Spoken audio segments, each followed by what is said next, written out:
Hello, my name's Ian Kinder. I'm the owner and the founder of Live Safe Academy. Welcome to this next episode of Real Encounters. You can see that was a very traumatic video for anybody, especially a parent like I am, like Lou is. But it's a very important topic to talk about, so I'm glad to have a chance to review this, and I'm glad nobody was hurt in the video. But let me always start off by kind of making the point of we're never here to second guess people. We're not here to be those armchair quarterbacks.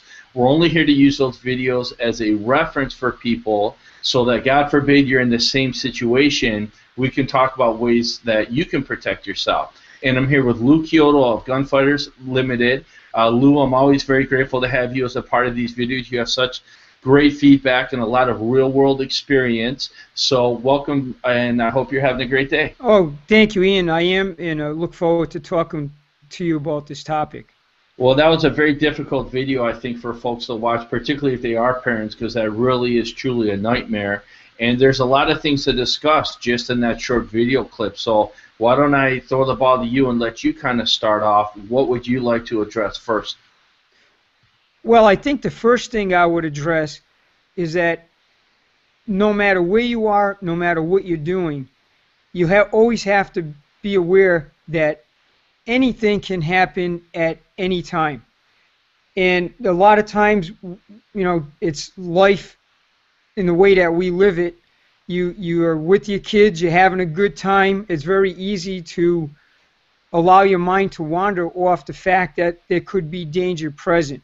And it's very hard to keep that type of focus at times, but we have to always remind ourselves that we don't have a crystal ball to know when something bad is about to happen, and we have to keep our antenna up anytime that we're out and about, especially when we have our kids with us, because obviously their safety is the first and foremost thing in our mind. And unfortunately, a lot of times women are at even greater risk when they have their kids with them, because criminals know they're going to be a more compliant target. And so that's a scary thing to think about too, but it's a reality that particularly women need to be aware of, and guys too, that if you have kids with you, that doesn't make it less likely that you're going to be a target of crime. Unfortunately, that can make it more likely that you can be a target of crime. Well, exactly. And also we have to always understand that, the crooks are out there looking for victims 24 hours a day. It doesn't matter where you live. It doesn't matter if it's an affluent area or a less affluent area. The danger is always present because crooks are mobile. And they're going to seek out people in places where they think that they can be successful. Absolutely. And when we talk about her responses to that scenario, first of all, I think she made the right choice in that situation, not to try to fight back, but to grab her kid and to get to safety. And there's a lot of reasons why that I know we're going to kind of expand upon as we go through this video. But one thing I want to say is that you will hear experts say things like you should always fight, or another expert might say that you should always flee, or another expert might say that you should always submit. Anytime you hear somebody say that, that's their personal bias. Because the reality is you can't look at statistics and draw those conclusions. The reality is that there are no one-size-fits-all solutions, and there are no guarantees of success. So anytime we're confronted with a situation like this, how we respond is going to be a personal choice. It's going to be an individual response to the circumstances that we're facing, and it's going to be a roll of the dice because there are no one-size-fits-all solutions and because there are no guarantees of success. But let's talk about her option, not to fight back, but to grab the child and to get to safety. What are your thoughts about that, Lou? Well, I agree with you that she made a choice that was probably for that scenario the best option for her. The safety of the child is probably the paramount reason we're going to do anything, whether it's to fight, whether it's to do what she did. It's all based upon what we believe is going to be the best option to protect our kids. And there may be times that you could even be armed, such as in another type of scenario where you may be in an active shooter environment and you may even be armed, but your kid might be next to you and there's an exit right next to you. You're going to grab your kid and you're going to leave because what should be happening there is the safety for your child, for your loved ones, is going to be the most important thing in your mind at that point. So in regards to her response to whether to try to fight back or take the kid, I think she made the right choice. Because if you go back and look at this film a couple of times, sometimes you see things that you maybe didn't see the first time. So we always recommend that you do that. But you'll notice that the individual that got on the driver's side of the vehicle and ultimately got into the car, he wasn't really looking to fight her. He was looking to take her car.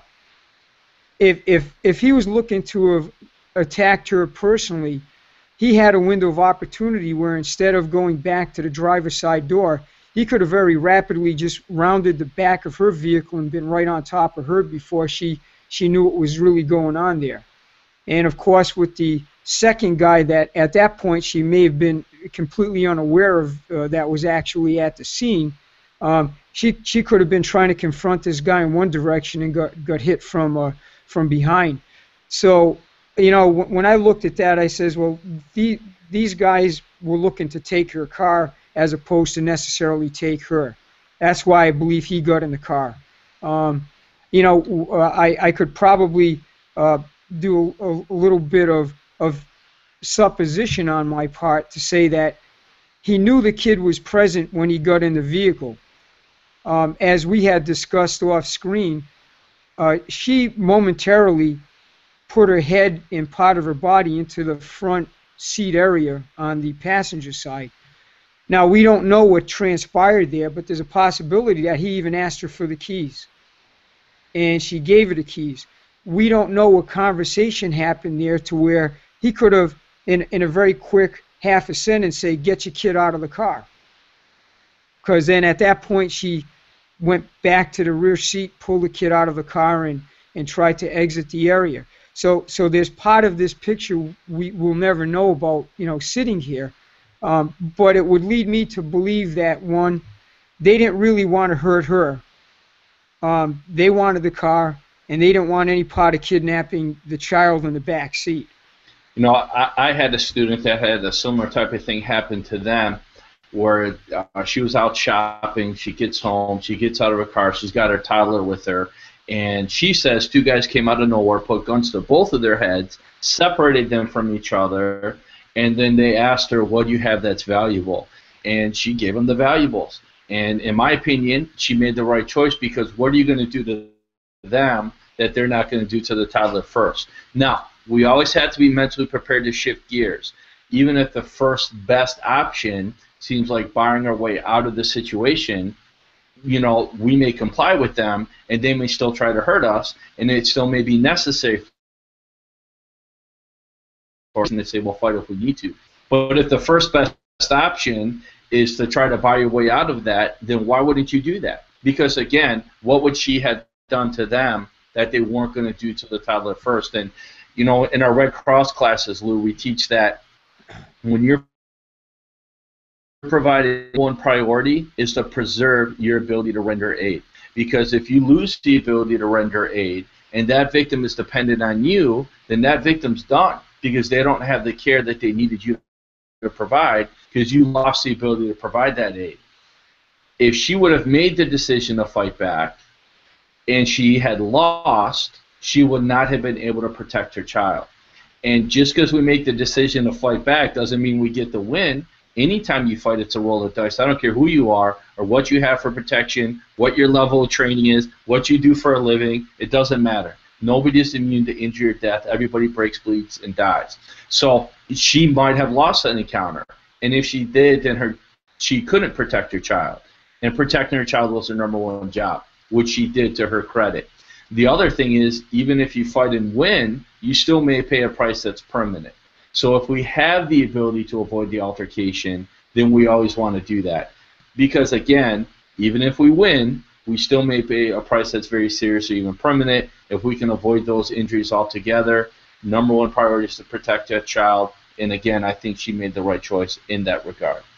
Oh, absolutely. And, we would have to understand, too, that even the best military units, at times when they get into contact with the enemy, have to break contact in order to preserve their own existence, or allow them to possibly get to a better position to fight, or in some cases, depending on what they're doing.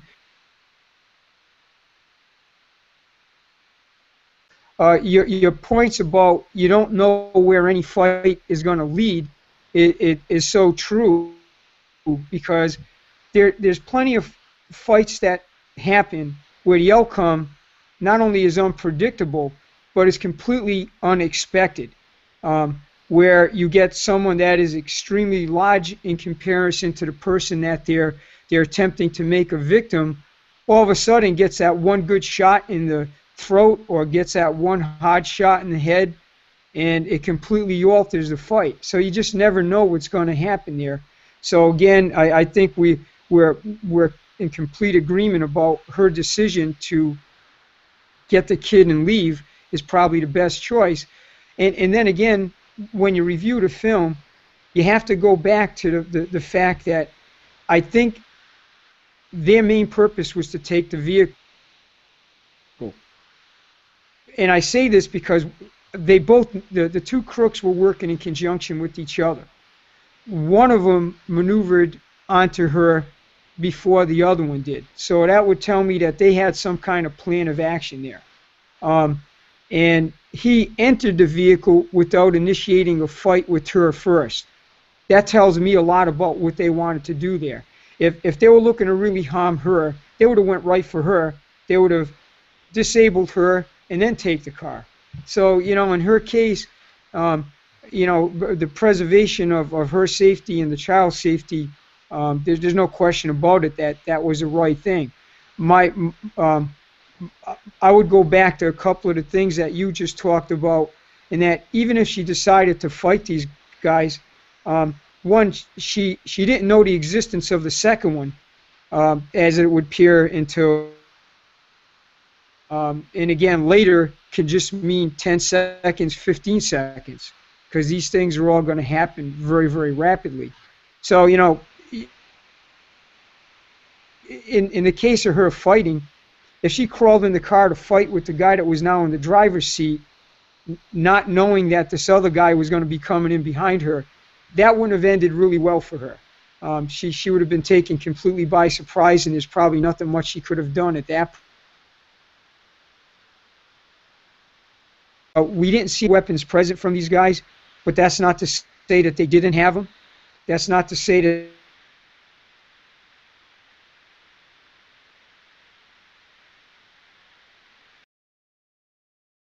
they do generally have some kind of weapon with them. So, you know, to stand there and try to fight two guys, I would imagine that she, like most people, if anything, had a very minimum people like that. Even guys that really know what they're doing are going to have a hard time when they're in a multiple threat environment.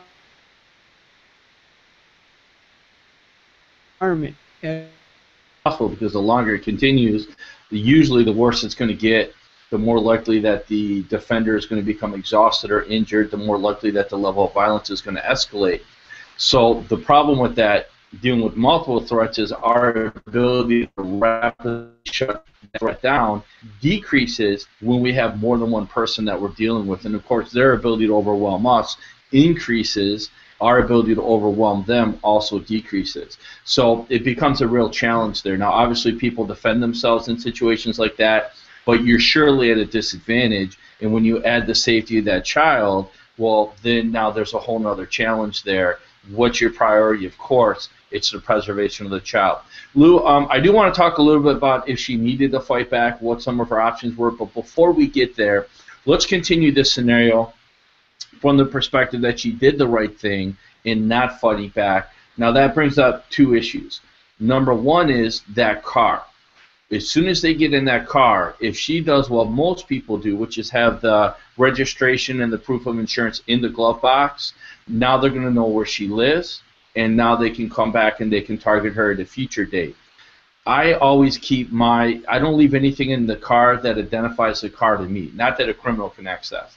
So my registration, my proof of insurance, that's always carried with my ID. That's never left in the vehicle. And I don't have anything else in the vehicle. I don't leave anything else in the vehicle that could identify that vehicle to where I live. So I think that's one issue. But the other issue is whether she fought back or not, it's important that you train your close relatives, your spouse, your children, even people that you spend a lot of time with at work as an example, particularly if you're in any type of a security field. You want to have a game plan ahead of time on how to respond in these emergencies. So the natural inclination of a significant other or a child might be to go towards you because they're afraid during a violent altercation. But what you need them to do is to go away from you so they're not in harm's way, and so you're not distracted worrying about them as you're dealing with the threat. So a quick example here with my boy, as soon as he was old enough, I told him, if daddy ever has to hurt anybody, you got to run and hide. And then he gets a little bit older, and I explain to him what cover is, a physical barrier between a projectile, and I say, you want to try to go to cover if possible, or at least concealment, but cover if possible, a physical barrier that's going to protect him from gunshots. And then when he got a little bit older and he got a cell phone, I said, this is how you make a 911 call. If something bad happens, get to a point of cover and make the 911 call. So you see, and when he gets to be an adult male, then he can learn tactics that, God forbid, we have to defend ourselves, or he can participate in that process as a full-grown male, where we can work together to solve the threat. But the point is, you want to train your family members on what to do so that you have a game plan. Never wait until you're in the problem to solve the problem. So there's 2 points there about the vehicle, what if it gets taken, and the issue with the with that game plan. Well, these are two great points that you make. I try to always explain the first one about things in the vehicle that can identify you or give someone who ultimately may take your vehicle information that you might not want them to have. And the simple solution to that is as I've not only tried to teach in my own family, but also for anybody that I've come in contact with questions about these issues, is I tell them, you should treat your car as though when you leave it the next time, that's the last time you're ever going to see it because someone just stole it. And what would you want to have in that vehicle if that were to happen? And I know sometimes, because of the way we do things, people tend to leave a lot of things in their vehicle. Worst case scenario is things that are visible. One of the things that we saw at work a lot was at night, a lot of the car thieves and people that were trying to steal cars would just start walking through neighborhoods. And it was really apparent, working graveyard all the time, you could pick these guys up pretty easily as far as what they're doing, because they just start walking, and as they're passing cars, they give a quick glance into the interior of the vehicle to see what's there. And then invariably, having caught a couple, they'll come back to the car that they think is going to be the most prosperous thing for them to break into. And next thing you know, the window's shattered, they're reaching in, they're grabbing what they want and running down the street. So we try to tell people, don't leave things in the car that are going to be of value for anybody to want. And, you can keep your registration forms, you can keep your proof of insurance, things of that nature on your person, in your wallet, or in the case of having your purse with you there, it doesn't say you have to leave it in the vehicle. I had told you off camera of an incident where, or an area where I was working, an auto thief went to a local fire station, stole one of the firemen's pickup trucks while they were inside their fire station. And the reason why I knew what happened was because the guy blew a stop sign right in front of my patrol car at about 50 miles an hour. A short pursuit ensued from that. He ultimately crashed. We took him in custody. But where we took him in custody was at a very short distance from where that particular firefighter lived. So what this guy was doing and questioning him was, after he stole the vehicle, he was going right to their house, and the wife of this firefighter was actually home at the time. And he gained all this knowledge from just what he found in the vehicle. He found their address and went right to their house.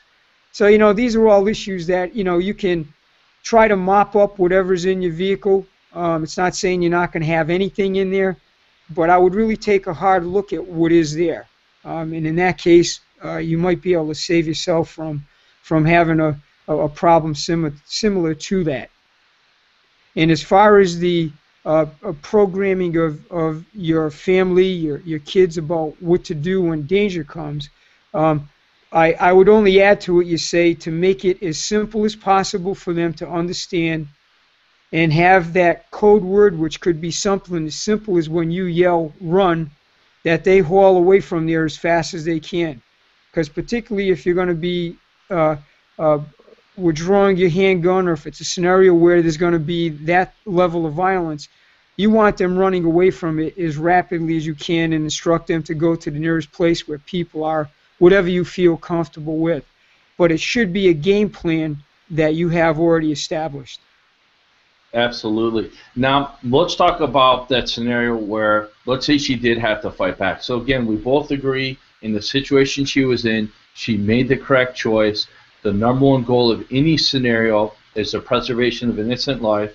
If separating from the threat is the best first option, the best path to safety, then that's the path that we want to take advantage of. That's a choice that we want to exercise. But there can be situations, there are in fact situations where you have to fight back. You don't have a choice. Because if you don't fight back, you're going to end up losing your life, and fighting back is the only option to save your life or the life of that innocent person. Particularly if they want to relocate you, right? You never want to let us or anybody else get relocated, because the probability of survival at that point is dismal. So there are times when we do need to fight back. Now let's go to this woman here. By the way, this happened in my hometown, the Detroit metro area. It happened in the city of Detroit. Crimes like this happen all the time, everywhere. But when you look at that young lady, she was at a significant physical disadvantage to these two larger males, and of course she's outnumbered. We always have to ask ourselves, if we're in a violent situation, in the situations that we're most likely to be in, how could we really, truly, effectively deal with that threat? Now, she probably was not going to win a violent altercation in an unarmed combat scenario with those two men, because number one, she, as the average person, she probably lacked the ability as far as her skill level is concerned. She probably lacked the aggression that, is oftentimes necessary to win violent altercations. I don't know her, but the normal person would lack the ability, and they would also lack the mindset. So she's at a huge disadvantage. So I guess what I would say is, although I would never tell somebody that they should be armed, because that's always a personal decision. In other words, I would never push that decision on somebody. I would always want people to think about it in a very honest and objective way. God forbid if I was that parent and somebody tried to take my car with my child in the vehicle, or physically hurt me in any way where my child is present, what am I going to do to deal with that? They're usually going to be men. I'm usually going to be outnumbered. They're usually going to be at the prime of their physical ability. What would I do to deal with that? And there's not a lot of honest answers that are going to get you to that point where you can say you can successfully defend yourself. A gun would be one of them, but even with a gun, there's a lot that goes with that. You have to store it properly. You have to have the ability to deploy it effectively, because it's not a magic totem. It's not going to protect you just because you own it. And part of being able to deploy it effectively means carrying it on your person in a way that you could rapidly deploy it, not leaving it in your glove box or leaving it at your house, right? If it's not there, it's not going to protect you. So let's just talk about this situation where if she needed to fight back, what were her options have been, and how could she prepare herself ahead of time to be successful with those options? Because it's oftentimes the decisions that we make before the event that are going to have the greatest impact on the outcome of the event, which is why every single parent should be watching that video and asking, what would I do in that scenario? And then be prepared now to affect those choices if, God forbid, you end up in that situation? Well, Ian, I think you've hit the issue right on the head. First off, I agree completely with you that in a physical confrontation with them, unless she was highly skilled, and even at that point, it would still require the application of the right things at the right time and not getting injured in the process of trying to engage two people at the same time to where, your physical ability might get degraded based on the damage being done to you as you're fighting. Physical confrontation with them probably was not going to ever work in the first place. I don't think that they really wanted to engage her physically, because if they wanted to, they would have just went directly to her, as opposed to doing what was seen there, where one guy gets in the car and the other guy basically nonchalantly walks around the front of the vehicle and gets ultimately into the passenger seat. I think in this particular scenario, the physical confrontation end of it probably wasn't going to come to fruition. But had she been in maybe a little bit different scenario here and had to physically fight with them, I agree with you, the probability of winning that fight would have been pretty low. Now, that's not to say that at certain points, no matter what is going on, you're going to fight to the death with people, because I think we'd all agree, because we both have our own kids, and anybody out there listening with kids, is that we're going to expend ourselves no matter what protecting them. So, the bottom line to fighting and aggression and all of that, I think that's going to be a natural outcome if it gets down to that, where people are going to fight with ferocity. But that doesn't mean you're going to win. So, where that would go, it would be a guess, but it probably wouldn't go well for her. I think we can backtrack a little bit here to say that part of the fight, if you will, would have been the preparation to not get caught in that position. So how could you do that? Well, for a lone female with the child, your hands are going to be occupied, obviously, like her, with those balloons in the hand. I don't know of any store that you would walk into that if you would have asked someone there to, hey, would you mind walking out to the car with me, to where you maybe show a little bit more numbers and force, so to speak, because now you might have a male with you. The crooks might not know whether that's the husband, the boyfriend, or whoever it is in the process. It might get them to think twice about initiating the attack in the first place. So, if you're by yourself, it wouldn't hurt to ask someone else, say, hey, if you wouldn't mind, my car's right on the street there. Would you mind walking out with me? When it comes to other physical options of the fight, I think we would probably both agree that it would have to be something that could bring a lot of trauma to those guys real quick. And not only would it have to bring trauma, but you'd have to be not only in the mindset to rapidly deploy it and actually use it, but the availability of it to be able to use would become very important. So even if you're armed with the firearm, where is it? Is the way I'm concealing it going to be accessible to me in this case? I don't think she would probably have a problem ever justifying the fact that she shot these guys, given that a child was there, given the totality of it, that they could have at any second driven off with the kid if that evolved to that point. But with that goes a lot of other things. Being armed doesn't mean that you're going to effectively use it. We see plenty of gunfights both in the civilian community and within the law enforcement community that don't go well for the good guys. And how do we know that? I mean, all you got to do is, whether you're on the internet or whether you watch some of the news, we're getting a lot of officers getting killed every week out in the field that are armed. They are well trained. They're people that are probably more on top of what's going on than maybe the average person out there, and they're still getting killed in violent encounters. So there's never going to be a guarantee about whatever you do as far as fighting back. I think it's just a matter of the prior planning to say, what are good options for me, and if I choose option A, what equipment and training am I going to need to have the probability of being able to effectively use that option.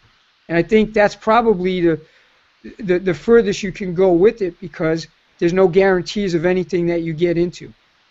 Yeah, absolutely. You know, it's not enough to have the will if we don't have the ability, because then we can't execute our will.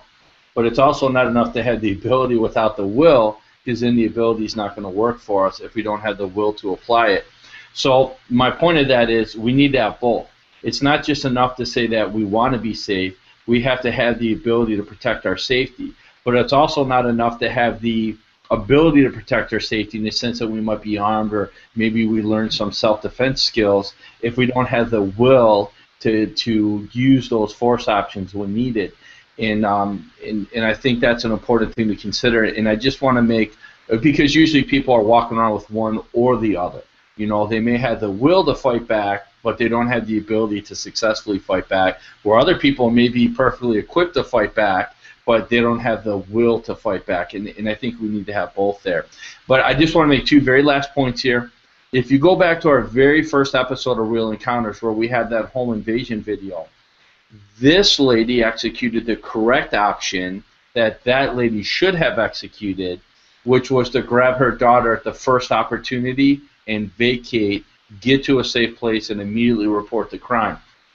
So again, I just want to say good job to this lady who protected her child. That's always our first priority. And sometimes the best first path to safety is separation. And if it is, that's the option that we want to execute. But the other thing is, I just want to comment on this. I brought it up in passing, but I just want to kind of solidify this.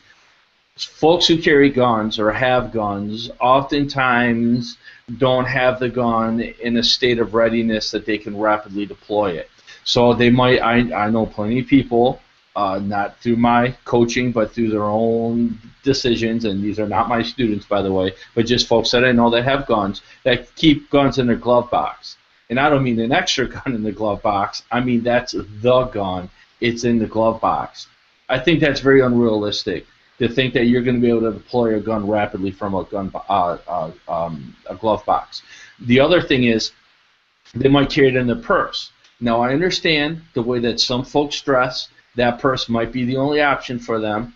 I would never argue with a lady how she dresses, because I understand there's issues there. Their wardrobe may not accommodate carrying a gun like ours does as guys the way that we dress. But you just got to understand that purse might not be there when you need it. And then, God forbid, the purse gets taken or the gun gets taken. Not only do you not have the weapon, but now the criminal does. So I just want to get your kind of thoughts as a police officer with many, many years of experience. What do you feel about leaving your carry gun, not a backup gun, but your gun, the primary gun, in the glove box as a means of defense? Well, I would first say that it's probably foolish from several different standpoints, but I would focus on one real important one, is that in the likelihood that you get stopped, if you happen to open up that glove box in the presence of an officer and their eyes hit a gun that's in a glove box and your hand is going towards that gun, you are really, really putting yourself in jeopardy there, because you're almost given that green light to say, gun threat, they're about to use it, and now you got someone that's probably, in the time it takes them to be able to get their hand on their weapon, if it's not already there, to just draw it and open fire on you. It's a really bad thing to do. And the other thing is just the accessibility of it. It may be very difficult in a time of need to be able to get to it. Off-body carry, such as that would be, or guns and purses, while convenient, sometimes really isn't going to be the best option. For some people, it might be the only option, but we have to understand the positive and negative aspect of doing that sort of thing. But I would never recommend people carrying their particularly primary weapon hidden like that. It's just there's too much to chance, and it could put you in your own jeopardy just by the mere fact that it's there at the wrong time. Absolutely. Guys, I just want to point you to a couple free resources if you're interested. We just started on our podcast series, and you can find us on iTunes, Stitcher, or SoundCloud, Live Safe Academy Podcast. We're incorporating a series called Personal Encounters, which is kind of like this video series, Real Encounters, but in the personal encounters, we're actually interviewing people to talk about their personal experiences. And the first episode we launched was somebody that you know, Lou, John Manji, very nice guy, been a law enforcement officer, I believe, over 30 years.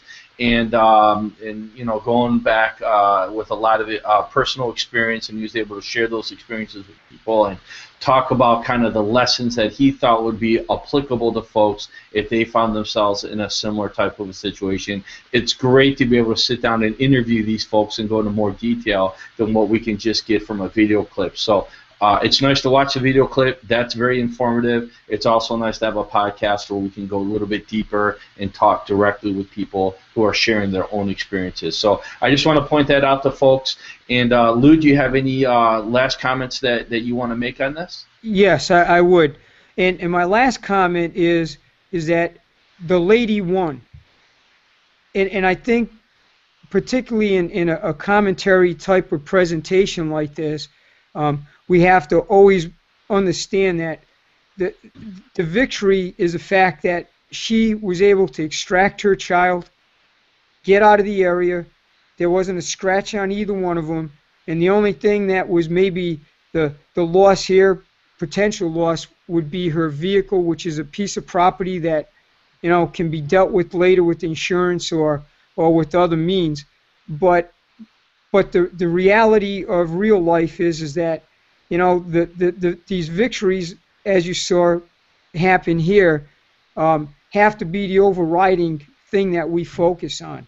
This lady won, and she won in a scenario that based on what we see happen in a lot of other scenarios, could have went a lot differently.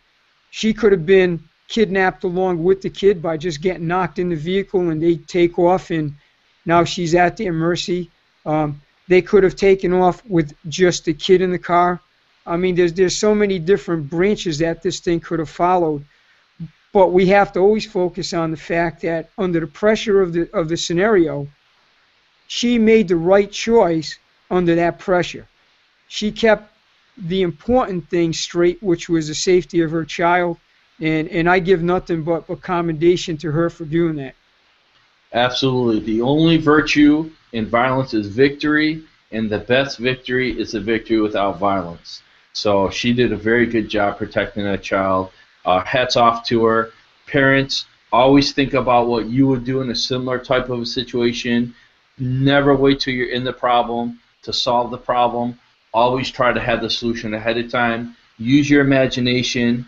Think of realistic responses or probable scenarios.